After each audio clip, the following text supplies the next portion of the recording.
Welcome everyone who's joining us today. Good morning, good afternoon, good evening, depending on where you're joining us from. I wrote a sticky note and put it on my computer that says, "Be the sponge." There are some school-specific sponsorships which make you feel like more inclined towards them. While you're an MBA, you have an unprecedented access to a lot of people, be it alums, recruiters, so your professors, your career services. Make the most out of your time, talk to people, get a clear understanding of what you want to go into.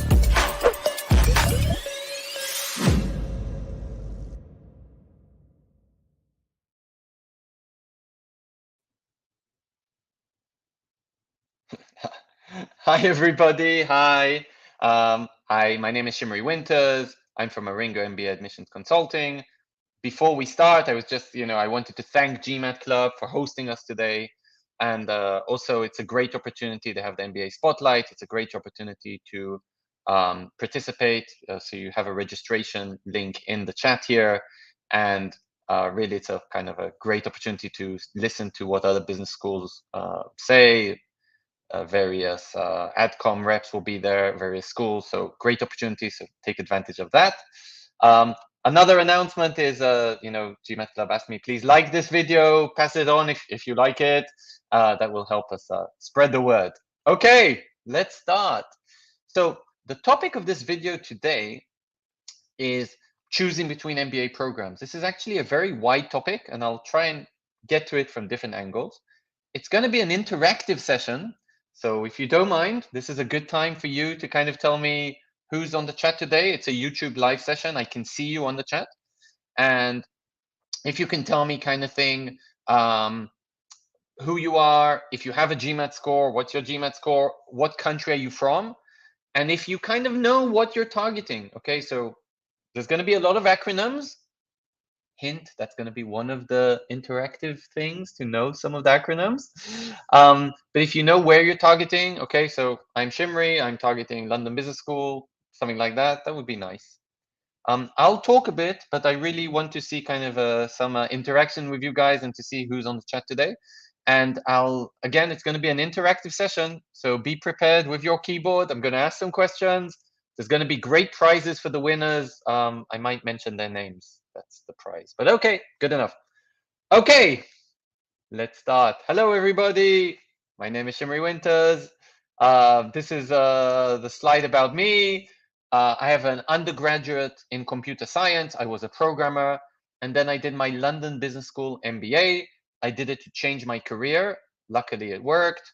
And I went to be, post my MBA, a consultant in London. I worked for about 1.5 years in consulting, then moved to some of the clients to work in business development roles in various big IT companies. I've been working at Aringo full-time for the last 10 years. Another interesting fact about me, when I left London Business School, I was part of the interviewing committee and I interviewed candidates for about 8 years. Okay, that was kind of about me. Again, I'm waiting to see who's on the YouTube with us. It's a YouTube live session. And it's important because we're going to do an interactive session today. I'm going to ask you kind of lots of questions, so I hope you manage to answer them. This is my only marketing slide. What does Aringo MBA Admissions Consulting do? Well, we're very good, and we help with the entire MBA admissions process from school selection till scholarship negotiation and choosing between which offers you're going to get. And of course, everything in the middle, from helping with CV, essays, interview prep, etc. So we're very good. Check out our stats, aringo.com. That's it. That was my marketing pitch. I'm a very good marketing person. Okay, I'm still waiting to see who's on this YouTube. So thanks, Mark. Congratulations for 700 on the GMAT. That's good. Okay, targeting good schools. I need to see your profile, but targeting good schools. Okay, so a bit about the agenda for today. And again, the topic was how to choose between MBA programs. It's a bit vague how to choose which programs to apply to, or how to choose which programs once I get admitted, maybe to choose between the programs. It's a bit vague, I admit, but I'm going to try and make it a bit more vague. And I'm going to try and show you that there aren't that many differences between lots of schools. There are differences between maybe a top 10 school and a top 100 school, but there weren't that many differences between lots of similar schools, and kind of to forget some of the myths you might be thinking about certain schools. But I will try and give you some factors about how to choose a school. And I actually keyed in at the end of this presentation, like my factors, and tried to get a conclusion for me, which school I should apply to if I was applying again. It came out London Business School, very strange. Great school. Okay, so this is the agenda. Basically, I'm going to kind of give you a very quick run through, and you can see I'm trying to talk quickly, a quick run through some basic things, and then we're just going to go through the actual schools we're targeting. Hi Ayush, and thanks for letting us know you'll be interviewing for NCR. That's a great school. Check out our other videos about how to interview and about NCR specifically. Okay, so I just put together like 2 or 3 basic slides. I think most of you know these slides and probably know this information. So why do an MBA and why go for a top MBA program?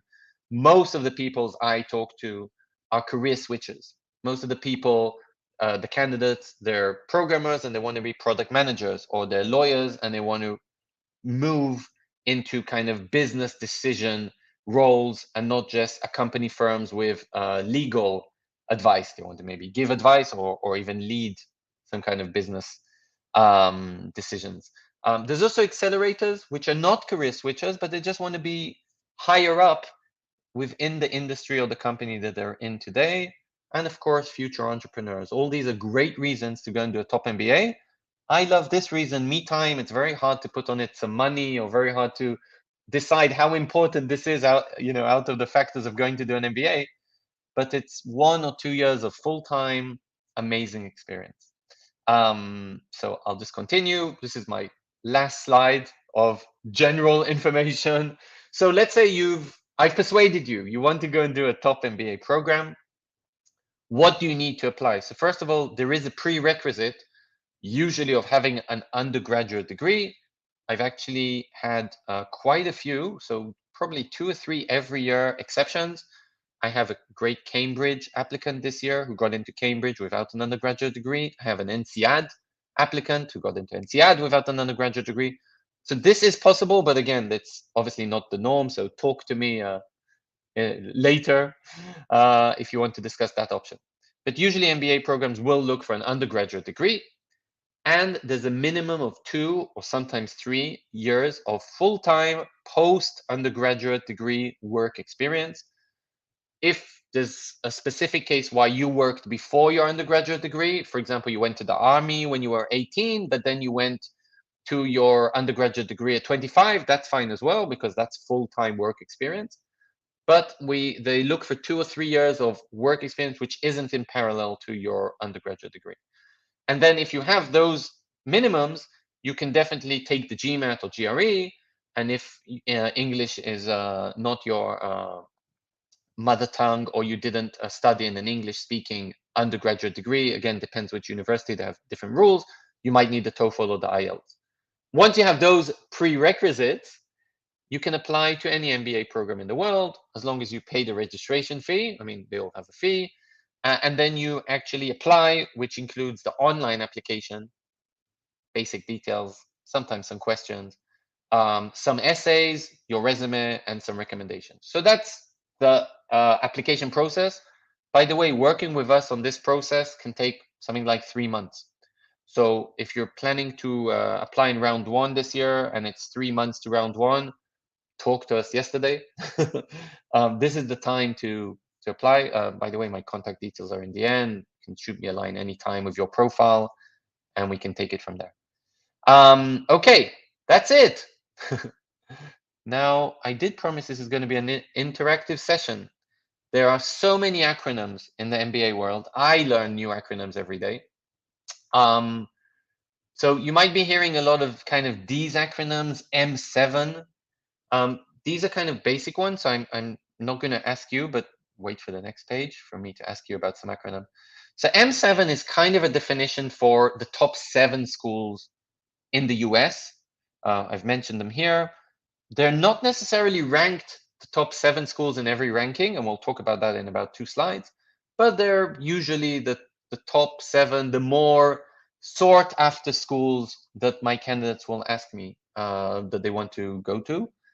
There's usually the first 2 or 3 are more sought after, so they're higher in demand than the other ones, but still these 7 are probably the most 7 exclusive and, like I said, sought after or with the most applicants schools in the MBA world.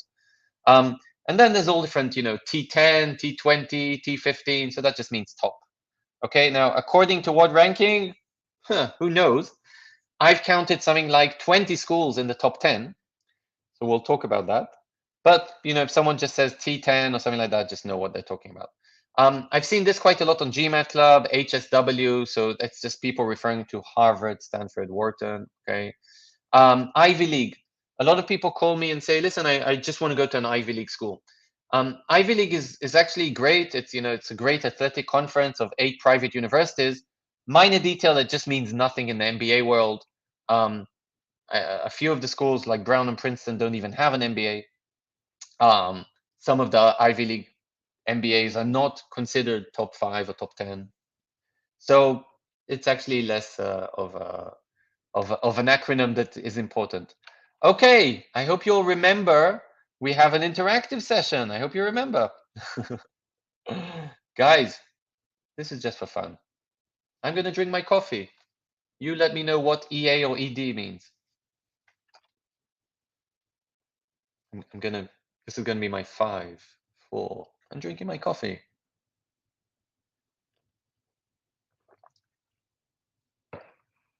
Good, I love it when there's interactive sessions. Mark, if you just got the GMAT, you should be knowing what all the rounds are about. So that was quite an easy one.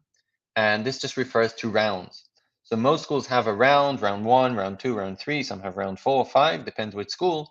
But there's some schools like Columbia or Darden or Duke that have some kind of early action or early decision, which just means you can apply very early. And usually your application will be reviewed before the rest. Ayush, good? Good. Okay, let's continue. Okay, this is an easy one, so I'll pass it. LOR. A lot of schools will refer to your LORs. Okay, it's just your letters of recommendation. Again, refer to some of my other videos, but basically your recommendations need to be given by professional recommenders. So your boss versus your university professor. Okay, I've also seen this a lot on GMAT Club, work experience. Okay, that's quite an easy one. We get into some industry ones. MBB.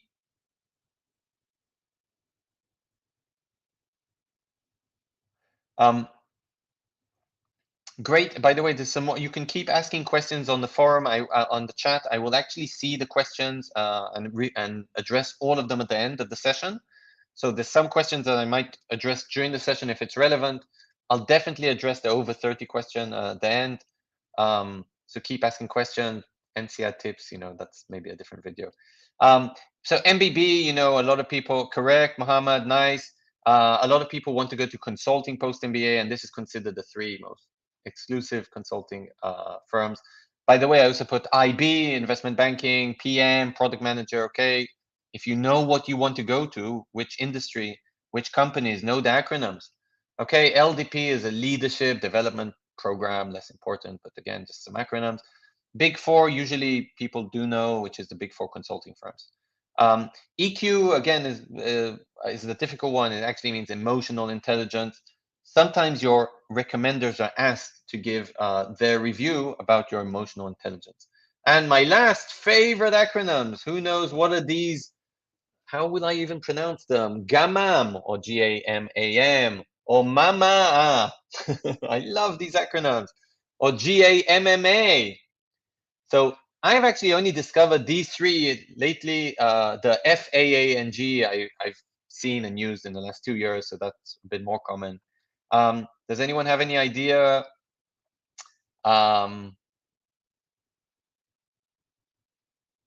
what these acronyms are?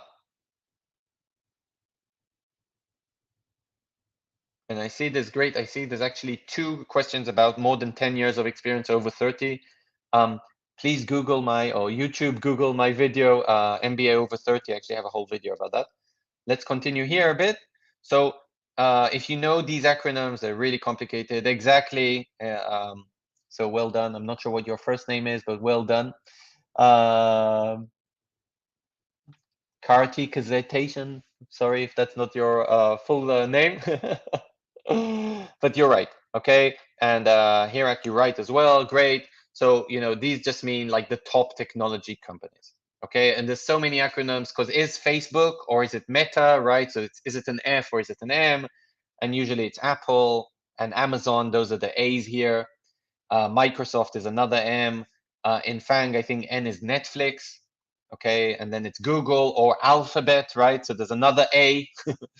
So that's what these acronyms mean, the big techs. Okay, let's continue because again, like now we're starting to discuss, okay, so the topic of this session is how do I choose a business school? Which business school do I want to go to? And if I was, if I ask people, what's the number one criteria of your business school? A lot of people say, okay, what's the ranking? What's the brand, etc. So what is rankings when, there's so many rankings? So, this is again to the chat here. Is Columbia Business School one of the highest ranked MBA programs? Like, is Columbia considered one of the best schools or no? What do you think? Is it a top 5 school? Tough question. I'm not even sure what the answer is. The answer is yes, no, or maybe. Yes, that's the answer, but I'm not sure which I would choose. So that's a tough question. And this is what I'm trying to show you a bit, that if we look at the Economist MBA rankings, Columbia is ranked 4. And if we look at the Financial Times, it's ranked 1. But on the US News and on Business Week, it was actually moved to beyond the top 7 or 8 schools. Yes, you can see it's ranked 8 or 11. There's another question, does it really matter? But that's another question.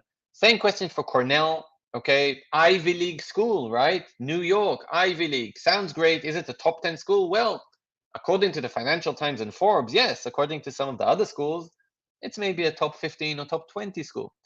Does it really matter? That's another question that I'll try and answer in the next 2 slides. But I just wanted you to take into account, a lot of people tell me, I looked at the Financial Times, I can't see Wharton. Wharton isn't a good school. And then I tell them, okay, look at all the other rankings and you will see Wharton, when you accumulate all the rankings, is probably the number 1 school in the world, because it's ranked very high in every single ranking, except the Financial Times, who this year decided not to rank Wharton from various reasons, which are less relevant. We do have on our website kind of a combined ranking system where we take all 5 different rankings and we give them an average and a weight. Check us out on aringo.com if you're interested in rankings. Okay, so who are the top schools? Okay, like what are, I just want the top 10 schools. What are the top schools? So we said there's so many rankings. It's hard to know, what are the top schools. There's definitely some definitions, M7 schools, it's 7 schools. There's no doubt about that. Ivy League school, again, there's 6 schools that have MBAs. I took off Brown and Princeton that just don't have full-time MBA programs. If I look at the top 10 UK and European schools, well, I usually get to this top 10 list. Usually, maybe there's 1 or 2 schools that change, and another UK school comes in instead of a Spanish school. But usually, it's kind of the same top 10 ranking. But in the US, there's so many rankings. Okay. Now, the question is, does it even matter? And here's another question to the nice chat that we have going on here. Okay, it's all about the money, right? So which school, this is, I think, the statistics from 2 years ago, which school alumni got paid the most? Okay, so students finished the university, they checked their first job post-university, post-MBA, 3 months after the degree, and they checked who got the most money. What do you think? I'll start giving you options while you throw me the answer. Was it Columbia, which wasn't ranked, what was it ranked? 11th. Wow, by US News. Was it Harvard? Harvard's a great place, right? I think everybody would like to go to Harvard or Stanford, maybe. Maybe it was INSEAD or London Business School, 2 amazing schools, but they're not in the US. Where do you think the alumni were paid the most? Okay, Wharton, that's a great idea. Again, ranked one of the best schools in the world. That's a good answer. Let me wait for another answer. Thanks, Kartik. Funny, usually I only get Harvard. Like that's like the only Okay, so Stanford, good. I maybe would expect Stanford, with lots of tech things, etc. Now, I actually don't know the answer because every different MBA ranking that checks salaries gives me a different answer. But on this specific MBA rankings, I think it was the Financial Times, but I'm not sure. Actually, MIT had the highest salaries, and if you see what they're saying, MIT salaries were 161,000. This is before bonuses and options. $161,000, and at Harvard at the same year it was 160. Wow, what a difference! Okay, so if you're looking at salary, I think we can agree that it doesn't matter if you go to MIT or Harvard. The salaries are kind of similar. Okay, let's just check out another myth. So in the US, MBAs are 2 years, and you do an internship after the first year. Which interns will pay the most? I'll just give you a hint. It wasn't MIT. Okay, so it's not the same answer. So again, interns get paid in the summer. Which interns or from which school the interns will pay the most? Again, there are many rankings, and you will actually find different information on different rankings. Does it even matter? That's another question. So I'll actually try and give you the answer because I think you'll be surprised. It was actually NYU. Okay. Now, when you think about it, it makes sense because probably most of NYU interns went to work in New York, where salaries are a tiny bit higher than salaries somewhere else. Okay, it doesn't mean they went to do internships in different places from Kellogg MBAs. It just means they all did it in New York and maybe got $1,000 more. I'll give you a little tip. Their cost of living was $1,000 more as well. So it's not such a big deal. There's a lot of good schools. That's what I'm trying to say. And here's a recruitment slide from London Business School. These are the companies that came to recruit 3 or 4 years ago from London Business School. As you will see, there's all the top American or global companies. Of course, there's McKinsey, Bain, and BCG. Of course, there's Amazon and Google. Of course, there's big conglomerates like Burger King, okay, or eBay, like big companies that just come and recruit. There's investment bankers. There's everything. And the same companies come to recruit from all different top MBAs. And sometimes it doesn't really matter if you go to an MBA that's ranked number 3 or number 7. Okay, so those were just my 2 cents, and I'm just going to show you like one example. So a lot of MBAs tell me they want consulting, and they say, and I have to go to a top MBA that only does consulting, like NCR, they're very famous in consulting. I can't go anywhere else. And then I literally took a random school. I took Carnegie Mellon MBA program. They were not ranked on The Economist this year. They are ranked on the other rankings. I think we can fairly say they're a top 25 MBA program. Okay, they're not top 10, they're not top 5. They're a very good program. If you look at the salary, okay, again, this is a different statistic, so you get a different number. Is $165,000. That's a lot of money. It's a very good salary. They had 96% placement. That means people that went to this MBA and wanted to find a job found the job. And most people stayed in the US, even if you're international, most of the jobs were in the US. And if you look at this, at the split of these jobs, most of the people worked in consulting and at a consulting firm. Okay, so you can see 37% went to consulting, and I literally took the school randomly. This wasn't the school that I chose for consulting.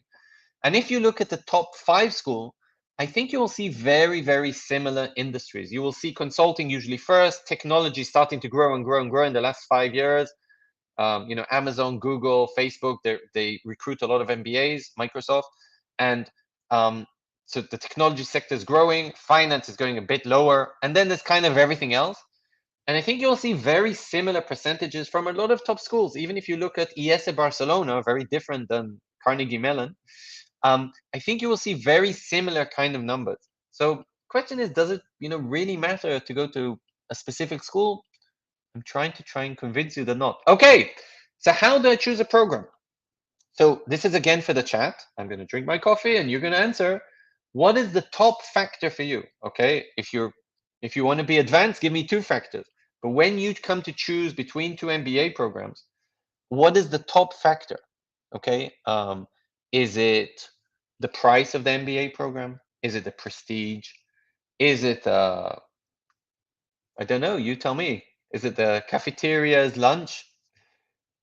Is the school start with an H? Is that very important? Does it have to be Harvard? Okay, so I actually really like your answer about geographical location. So Kartik, thanks.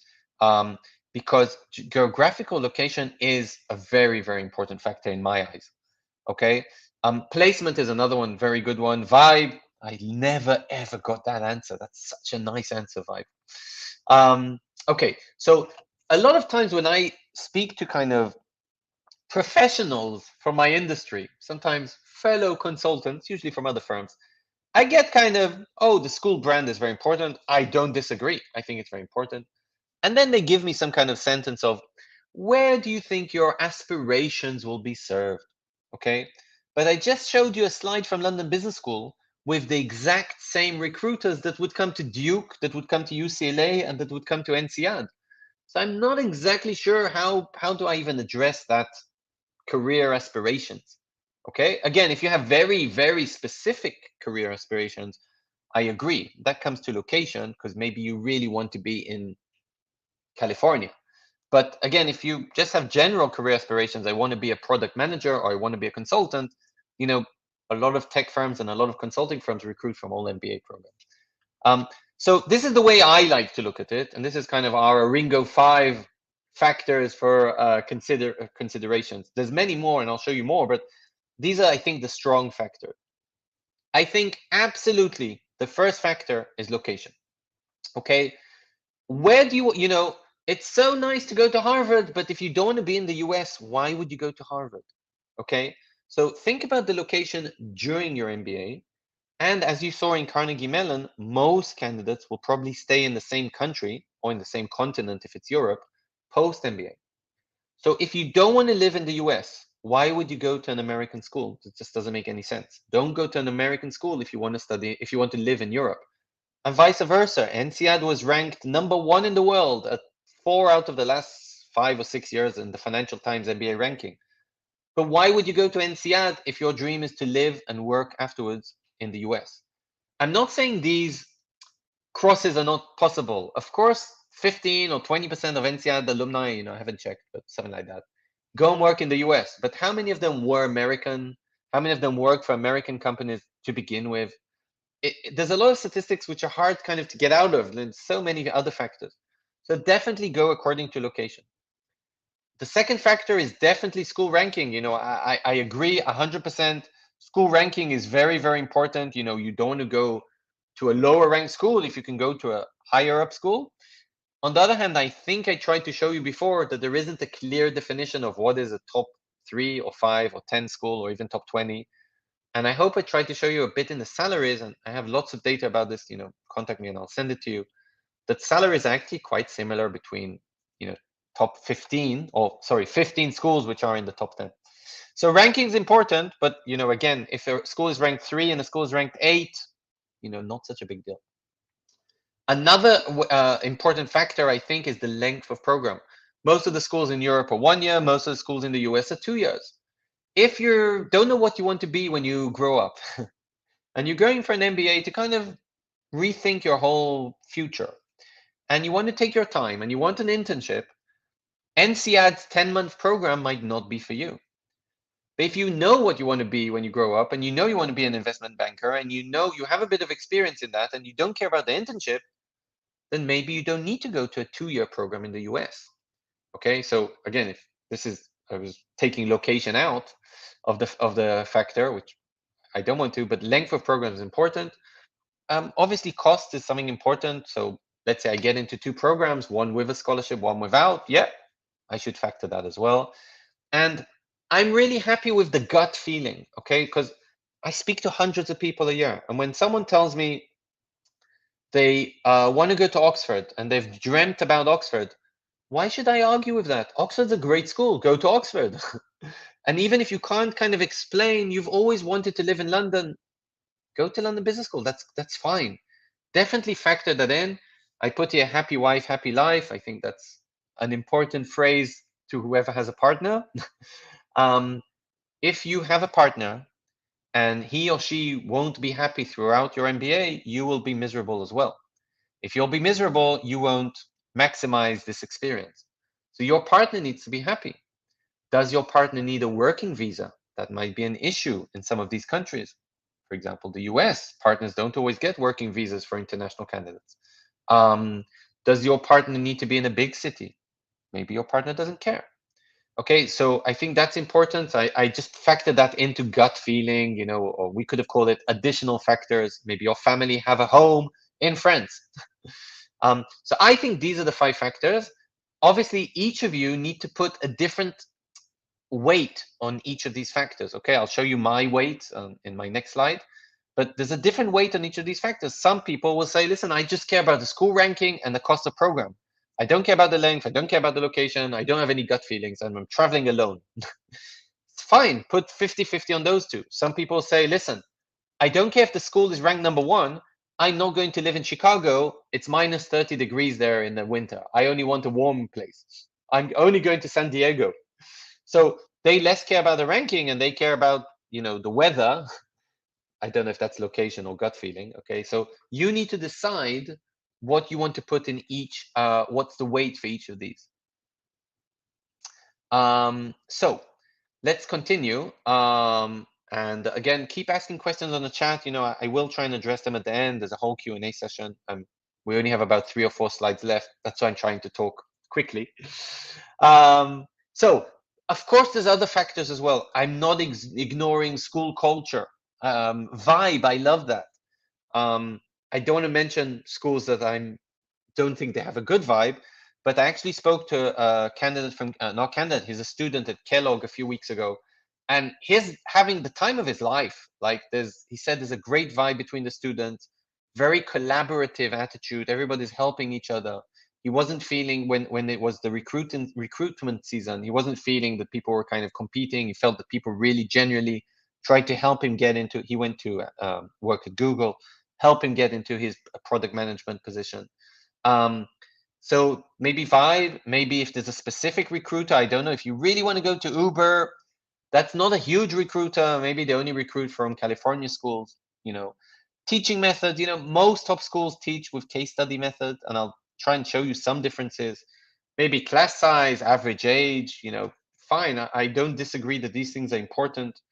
You need to decide what's important for you and try and factor. So here I kind of did I just did this kind of like 10 minutes before this session, and I kind of took a few schools, I won't mention them, and I kind of gave my factors, my weight factors. Location is a very important one. I'm married, and I actually gave my wife a 5-point bonus here. So gut was supposed to be 20, but then I decided, no, I'm going to give her an extra 5%. And the cost is important, of course, the school brand. And I was for me, the length was less important, okay? And then, I tried to factor this for 4 schools, and school number 4, it was London Business School, got the highest factor, okay? But that was just me, and of course, you might have 10 factors, and you can do some kind of weighted parameter Excel and try and find the schools that work for you. You won't be the only candidate who applies also to INSEAD and also to Harvard, also to IE Madrid and also to Berkeley. Although there might not be a connection between these schools, and the length might be different and the continent might be different, they might work for you, okay? So it's very individual, which schools work for you. Okay, we're nearly at the top. I just wanted to kind of give you some comparison between kind of schools, but as you will see, a lot of things are very similar. So let's say you want to look at the top schools in the US versus some of the European schools. I think a very big difference is the length of the program, okay? So US schools are usually 2 years, and European schools are usually 1 to 1.5 years. That's a huge difference. And if it's a 1-year program, some of the schools don't have an internship. Okay, so that is a very big difference. I'm not sure there are that many other differences. Definitely, US schools have a lot of Americans, a lot of domestic candidates, and European schools will have a lot of international candidates. Maybe that's another difference. But most of the other things, it's very experimental learning, a lot of case studies, kind of similar. If we look at like the academics themselves, very similar, both good for career switches, to be honest. I put your accelerators for US schools. Of course, they're good for career switches as well. maybe European schools are a bit more tolerant for older candidates, but again, we're talking about a year or two older, with a kind of a tenure is starting to be an orange light, and more than 12 years of full-time experience is just too much for full-time MBA in Europe as well, also in the US. So also kind of similar. Maybe the US has a bit younger candidates. I think the average age was 27, and at the top 5 European schools, 28. Not a big deal. Extracurriculars, lots of options. It's fine. If I look at location, okay, this is a huge difference. Of course, they're located in different places, and there's just more international candidates in Europe. And sometimes, this can be a language barrier. If you want to work in Germany but you don't know German, that just might be an issue. And I think this is just my last slide, like return on investment. So a lot of people tell me, like, I just want to go to a top US school because I can make more money. It's actually usually wrong. If you do a quick Excel of return on investment, you will see that the shorter the program is, the quicker the return on investment is, right? So if you're studying 10 months at INSEAD and you start working on month number 11, you're going to make more money after, or you're going to be in a better place after 2 years, even if you got a full scholarship in a US school, okay? Because you're going to make more than the amount of that scholarship in the time left. So again, usually the European schools have an advantage in return on investment. The salaries are kind of similar in the same weight. That means today I think the European salaries are lower. They're lower substantially, and around 15% lower than the US schools. But things can change, politics, exchange rates, a new president in the US, Brexit, there's so many factors here that just changed the exchange rate value. But because it's the same companies that come to recruit both in Europe and in the US, they come to recruit for the same positions, they're kind of giving the same weighted salary. Remember, your cost of living in Madrid will be lower than the cost of living in San Francisco. Okay, so it's okay that the salary is 15% lower if you're working in the same place because your cost of living is low. And I think that's it. Okay, so that was my kind of 2 cents. Again, I think what I tried to say was that there's various factors. I like a Ringo 5, but there's various factors. You need to decide on your factors. Don't get fixated. Don't get stubborn on one specific ranking because there's many rankings. Don't be stubborn about a specific industry because all schools kind of work towards all industries. But definitely give way to location and even the gut feeling and things like that. So that was me. This is my email. If you want to send me your profile, I'm very good at profile reviews. I can give you personal advice, but please send me as much information like your resume and GMAT, school wish list, things like that. So that was me. I'm now going to answer some questions, okay, on the chat. So please ask me. I'm kind of scrolling up, and I can see I missed some questions before. So ask me anything. I'm going to try and go kind of according to order. So Ayush, very specific question about INSEAD interview. So first of all, congratulations. Second of all, we offer interview prep. If you want to interested, contact me. But regarding conversion, it's very hard for me to tell.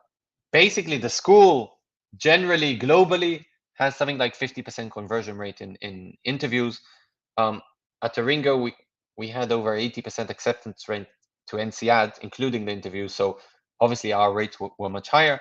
Come prepared. I mean, there's lots of information out there. I think I have a video on interviewing for INSEAD. Just come prepared. I hope you do well. Okay. Okay, you've done the interviews. Okay. All I can do is fingers crossed, and I hope you manage to make it. Okay. So Pooja asked, is it difficult to get admitted with 10 years of work experience? So Pooja, again, I can't actually write on the comments, but we have another video, MBA over 30. If you put Aringo, the name of our company, MBA over 30 in YouTube, it's a great video with lots of options. Okay, so there are specific programs for candidates with more than 10 years of experience. I'll just mention them. MIT Sloan Fellows, Stanford MSX, Foster Gember, USC IBER, London Business School, Sloan Program, 5 programs that just look for senior candidates. On the other hand, if you have exactly 10 years of experience, you might be borderline. So you might be able to still get into the regular MBA programs or the more senior ones. This is up to you. Again, talk to me kind of privately. Send me your CV and GMAT and school wish list, etc. Sorry, I mean, Shashank, I mean, same answer. Okay, over 30s. Again, it's I don't even look at age. I look at years of experience. If you have more than 8, 9, 10 years of experience, that's kind of an orange flag. More than 10, more than 12 years, you're just not going to get into a regular full-time MBA program. Talk to me privately about that. Okay, so that's very specific.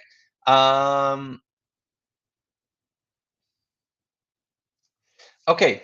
This is a more of a comment, not a question, but I still want to address it. And thanks. Who wrote this? Sandorb. So thanks for this question or this comment. You actually said that placement reports are more authentic than rankings. I don't know. I was going to say I beg to differ. Like I think maybe exactly the opposite. So a placement report is done by the school. And I think they can manipulate more than a ranking that goes to X alumni by a kind of third party, let's say, ranking company. But I agree, the schools are fiddling with the rankings all the time. I couldn't agree more. No way all the rankings are 100% reliable. Think, if you were the dean of a school, this is the only important thing to you, the ranking of the school, right? If you go up, you get a bonus. If you go down, you get fired or shot. Let's not exaggerate. But the ranking is the most important thing for someone that, for like the dean of a business school, because that's the prestige of the business school. So of course they want to go up and they will do anything they can. And some of the things is, you're right, try and manipulate whoever they can. There have been some scandals in this area. Again, I don't know in how much detail to go, but there have been some scandals. And there was a dean that was fired a few years ago because he gave a wrong number for the percent of GMATs that were used in their online MBA. Okay, it's not one of the top schools. And the Financial Times has actually excluded some business schools lately due to they're just not sure if the information they're getting is accurate. So I definitely agree for that. Okay, let's move on. Another question here. I work for the National Oil Company. Okay, that's good. I want to make a switch to BP or Shell. That's good as well. Alternative energy, always good. 30 years, 31 years old, 7 years of work experience. Okay, I'm sure there's a question here, but I'm not sure what it is. Get a high GMAT. Apply to good schools. Which good schools? Well, you can look at recruiters. And because BP is, a British company, it's fair to assume, and you can look at recruitment reports and placement reports, it's fair to assume that they recruit more from British MBAs. So that's a good example. But there's other oil companies and there's other alternative energy companies recruiting from all top MBA programs. So one thing is to only look at specific location programs. That's a good idea. Or if this is the industry you're interested in, you can look at maybe other interesting locations. For example, McCombs in Austin, due to the fact that it's in Texas, where there's a lot of oil and gas, there's a lot of big energy companies there, and they naturally go and recruit from the school. That's just another example. But this is quite a big sector, not like consulting or tech, but energy is quite a big sector, and there's a lot of companies recruiting from nearly all top MBA programs. So as long as you have a good profile, which seems like you do, and a good application, happy to help you with that. I think you have a good chance. Okay. So Mark, you said about location. I definitely agree. When I choose a school, I really think that the weight should be on the location. Definitely, if you're traveling with a partner, I would even put 40, 50% on the location. And then on the other things like brand, placement, things like that. Pooja, it's just making me think that you said like course curricular is important, but when you compare top MBA programs, you might find out that the curriculum is very, very similar. So I studied at London Business School. It's not an American program. Maybe you know London. It's not in the US. And the program was just identical to the US curriculum. Okay, the first week was a lot of soft things. Then the first year is core courses like microeconomics and statistics and entrepreneurship and marketing and finance too. And the second year is consists of electives, very, very similar to what you would have done at Duke, Cornell, Harvard, or UCLA. So the curriculum is important, but again, you might find out that the curriculum is very, very similar.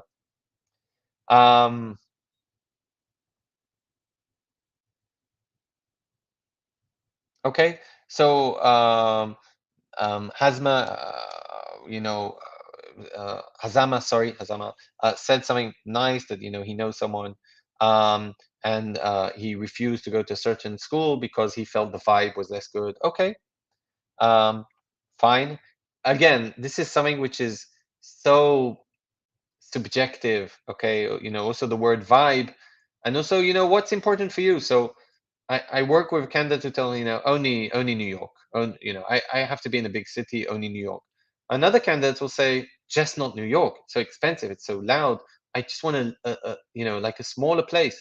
And I think the vibe in a smaller place will be better. And I just can't answer that. Go and do a campus visit and try and decide for yourself. But it's just very, very personal. Okay. Mark actually asked a question, which funnily enough is exactly what I was saying. So how important is it to visit the campus? So Mark, again, there's two things that this campus visit can add. One is, I'm a bit cynical, like it can add 2 points to your application because you can mention in the application, after visiting Columbia and sitting in the class of Professor Smith, Management Innovation, I learned so much, and I actually sat by a student named David who gave me his number, whatever. So Colombia will see this and they'll say, wow, this Mark guy, he's serious about this. Okay, like he really wants Colombia. Let's give him an extra 2 points, 2 out of 100, Mark. But this is nice. It shows that you've done more than your homework, right? You've actually come to Colombia. Can you do this remotely? Probably yes. After seeing your webinar and speaking to, I can't remember the student name, David, which I contacted on LinkedIn. He told me about the Management Innovation class by Professor Smith. Okay, you didn't visit the campus, but here's another point and a half. So you can visit the campus, but I'm not sure I would travel, especially if I don't know, if you don't feel like. But the other factor is important. Okay, so it's important if you just don't know what the campus is like, you don't know what living in New York is like, you've never been to New York, you've never been to Virginia. Darden is in a little place. It's a great school, one of the best in the world, but it's not in a busy city. Is that okay? Is that bad? Is that good? So if you want to visit to kind of help you make your mind up, I see value in that. If you want to visit just to say that you visited, like I think you mentioned, because can you just ghost apply, kind of apply without being there? It adds value, but you could probably make up for that value in MBA fairs or things like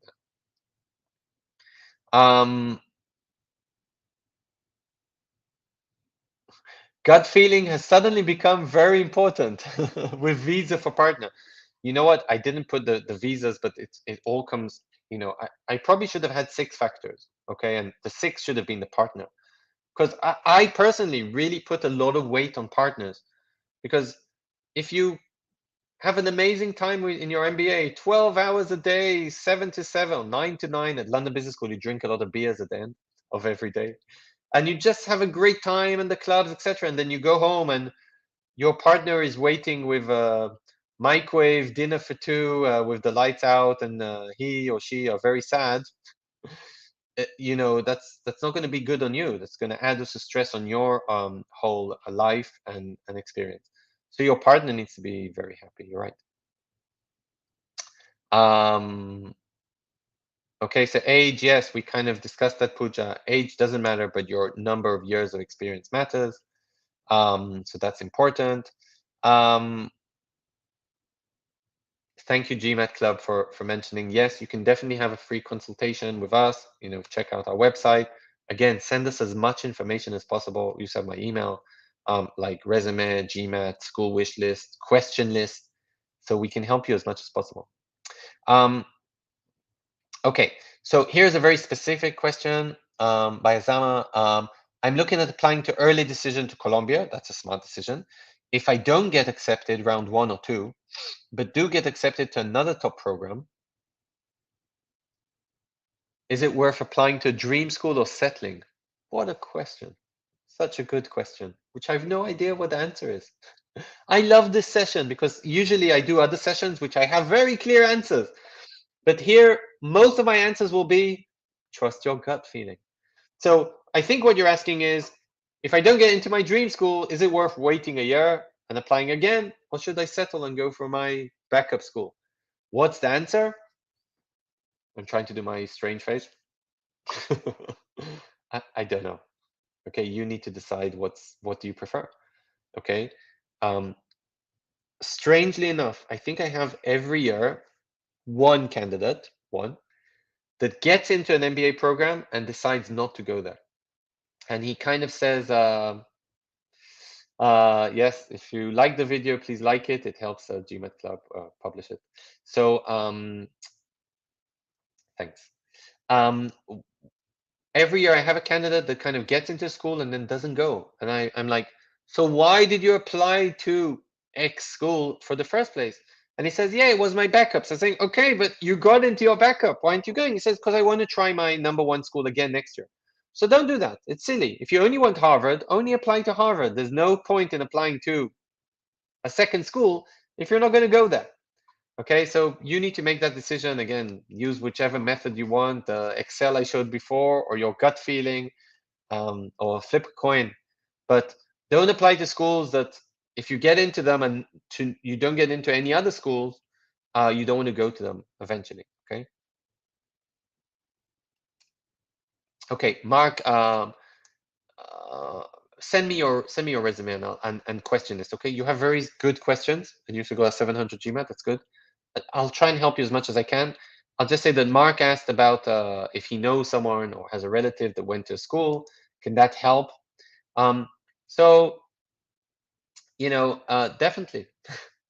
So apart from the full application that we said before, like the resume and the essays and the letters of recommendation, someone that you know can also send a support letter. Support letter can only come from a student or an alumni from that specific school, and can just help the school kind of say, okay, there's someone that kind of knows him. This can help. Again, it's definitely not a huge, it won't turn a bad candidate into an acceptance, but it can add another 1 or 2 points. So yeah, if you know students from the schools, try and use them, yeah. But again, a bit specifics, I need to go into more detail about that, so contact me later. How much do you need? Oh, God, what a lovely question. Ashwin, how much do you need to have to score in the GMAT to have all these schools open for selection? Okay, I don't know what that exactly means, but the top schools, the top US schools, like the M7, the average GMAT is 730. If your profile is average, then you probably need to aim for around 730. If your profile is less than average, I'll give an example, then you probably need to aim for a higher GMAT, okay? If your profile is very, by the way, it's not average, sorry, is special, okay? That's probably a better word. So if your profile is very special, I'm gonna give a very special, you opened the startup when you were 21, you sold it to Microsoft for $50 million at 23, you were elected by your president to, I don't know, some kind of award, and when you went to volunteer in Guatemala, you built an orphanage from scratch. Okay, sorry, you're obviously a female and a marathon runner. Okay, I can't think of anything better than that. Yes, GPA amazing. So that's an amazing candidate, and then this candidate could probably get away with a GMAT score which would be 30 or 40 or even 50 points lower than average. But if you come from an overrepresented background, It doesn't mean you're not special, but it just means there's a lot of other people like you. Okay. If you're a white male finance guy from New York, okay, uh, that's not a bad thing, but there's a lot of people like that. Okay. And you can think, of other overrepresented backgrounds. Okay. And if the school, you just need to think about the eyes of the school. If the school gets 1,000, let's stereotype another Indian male engineers. Okay, it's another overrepresented background, and they get 1,000 applicants of this background.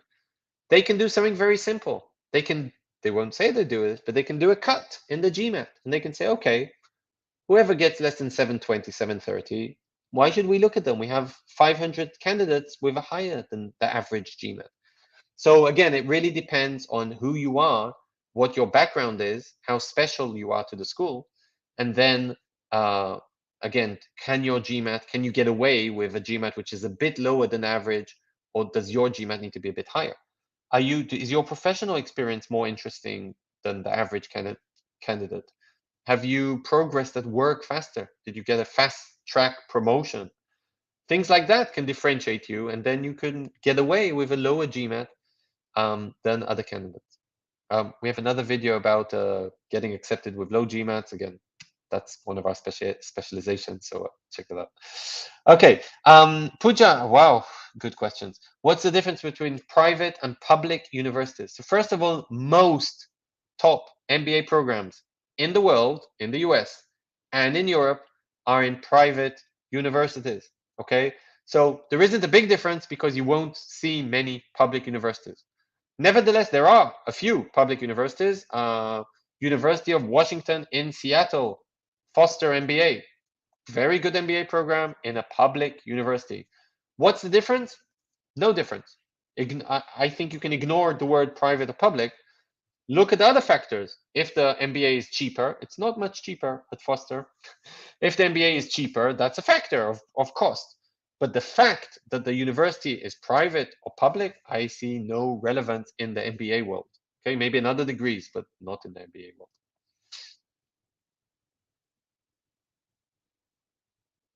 Okay, Ashwin, you had good questions before, so I'm counting on this one. Let's read it. Is it advisable to do bachelor's, master's, and then MBA, or bachelor's and then directly MBA? Such a good question. Again, you're asking questions I've never got before, so I like them. Thumbs up. You're the winner of my thumbs up for now. There is no advice. There's no general advice for MBAs. Okay, I get this question quite often from candidates, like, should I do my master's now? A lot of people ring me and say, I'll take this a different direction, and I think you'll understand. And they say, I have two job opportunities. One, a marketing manager, that's quite senior, right? In a startup that's going to close in 6 months, but a marketing manager. And the second, an intern, so a very junior job, but at Procter and Gamble, okay, a tier 1 international brand that we all know. I hope you wash your hair with what's Procter and Gamble? Pantene, I think. Head and Shoulders. Okay, so tier 1 brand, everybody knows this brand, but you're going to be an intern or marketing manager in a startup.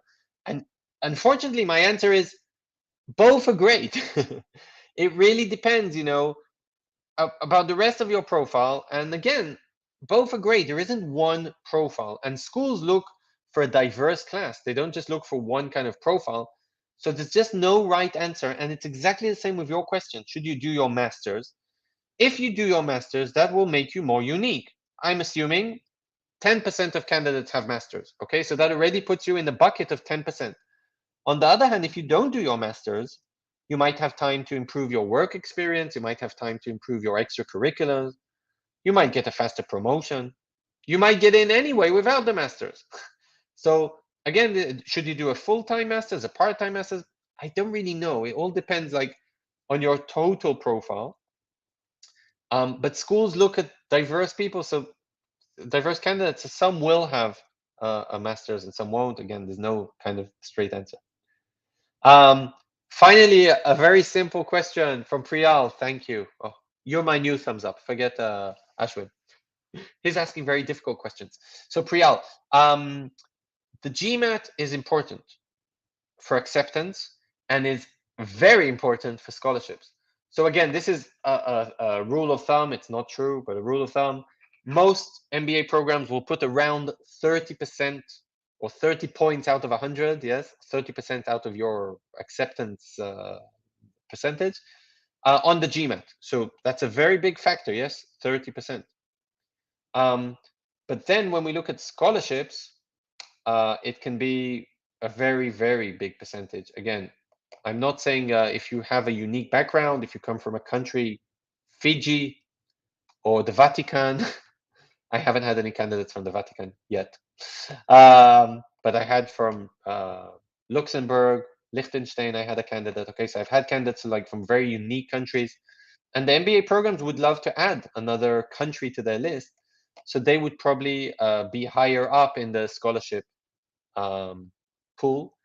But definitely for you to change your destiny, yours, because you already have your profile. But the biggest factor that you can change right now, if unless you're 20 years old and haven't worked yet anywhere, is to just get a high GMAT, both for acceptance and especially maybe for scholarships. Okay, we have a few more questions, so I'm going to try and do them very quickly.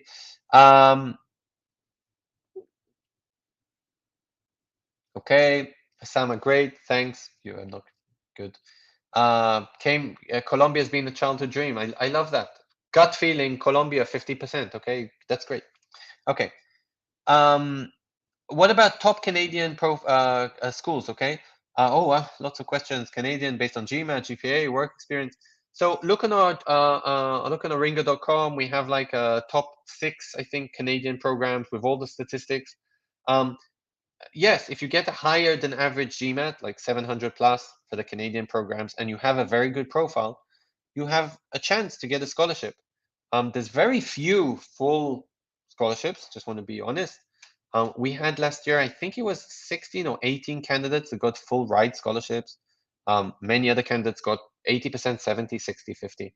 And you just need to, you have to have a good application, so hard for me to answer all that. How difficult would it be to get admissions if you come from an overrepresented country? So I think I kind of answered that. I'll try again. It's difficult. It's more difficult to come from an overrepresented country than if you come from what was it? The Vatican? No, Fiji. Let's stick with Fiji. Or an African small country. So it's definitely more difficult. But as long as you can prove that you're special, more special than your peers, you had fast track promotions, your GPA was good, you have volunteering, you have a very clear story, you write a very good application, you have a good chance. You mentioned India specifically. We work with 100 candidates from India every year. So check out our stats. They're very good. So the fact that you come from India doesn't mean that you don't have a chance because it's maybe overrepresented. Not at all. It just means you have to write a very good application. Okay, I'm sorry I can't highlight the questions. So GMAT Club are going to try and help me here. Again, same question about information for scholarships, GMAT, etc. I'm not even sure what you're asking, but Angela, send me your profile and maybe I can help there. Okay, Rafin, sorry, good question. So maybe I didn't answer that before. So, I really didn't mention the top Canadian universities. And the reason is they're not ranked in the top MBA programs in the world. Okay, so in any rankings, and I think I showed 6, maybe 5, the top Canadian schools are not ranked and are not considered in the top MBA programs. This doesn't mean you can't go and study in Canada. Schulich, Rotman, McGill, Sauder, very good programs. And they cost half than the US programs, and there's very good career opportunities after that. And again, I think if you chose one of those schools, that just goes to show that ranking wasn't your number one factor, but maybe location, maybe visas for your family, maybe you want to immigrate to Canada. So definitely, again, check out our site for the top Canadian schools. There's lots of information there. Superb questions. I think I have 2 more. But one, Pooja, we kind of answered. You're an Indian female. Is that overrepresented? So definitely, the schools get a lot of candidates from India. I would say roughly 90% are male. That doesn't mean there aren't a lot of females from India. I don't know if you're overrepresented or not. I just need to see your profile. If it's a non-technical background, you might not be from an overrepresented profile. Still, I don't really know what you can do with this information. Let's say I say yes, or let's say I say no. It doesn't really matter. You need to try and maximize your chances by having a great GMAT and writing a great application, applying to schools that are within reach. Okay, so if you have a 600 GMAT, it's just probably not going to be enough for Stanford. Probably, again, I don't know your profile, but probably. Again, send me your resume and GMAT, and I'll try and give you kind of a personal review. Okay, and last question. Does the large Indian candidates have any effect on applicants of neighboring countries of India? Okay, that's a good question. So, funnily enough, neighboring countries of India, for example, Pakistan, or we can go south to Sri Lanka. There's also a lot of candidates from these countries. Okay, so they're not small exotic countries that there aren't many candidates. I see zero effect from being by an overrepresented country. So the answer is no. Again, I don't know what you want to put kind of how much weight you want to put on this overrepresented or not. You need to make the best effort you can. All I'm saying is also apply to kind of schools within your reach. Again, talk to me. We have a calculator, chances calculator on our site. Check out aringo.com. But again, if you have a 500 GMAT and a 1-year experience in a not very good firm, you're probably not going to get into London Business School. Okay, like overrepresented, underrepresented, who cares? You're just not going to make the cut. So when you're overrepresented, all it means is it's going to be even harder than other candidates. Instead of applying to 4 schools, maybe apply to 5. But you can't do much with this information apart from just doing your best, right? Okay, Mark slipped in another question. What's the interview process like? This is definitely the wrong presentation for that. But Mark, you asked, I'll answer. Okay, so I don't know if you received already an interview. I think you only did your GMAT yesterday, if I remember correctly. The interview is very different from school to school. So for example, Harvard Business School asks you to come in person. You need to travel to various locations in the world, London, Paris, obviously Boston, Asia, somewhere, I can't remember where, and interview with admission committee members. Chicago Booth will interview with alumni. UCLA interview with second-year students over Zoom. So first of all, each school interviews in a different way. So I can't really answer this. It's a very specific question per school. The questions tend to be kind of similar. There's a lot of, kind of walk me through your CV. What are your career goals? Why MBA? Why now? But again, for specific questions, just shoot me an email. I'll send you as much information as you want.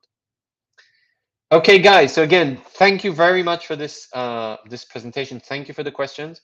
I think this is the first time I'm doing a presentation which the answers are not clear.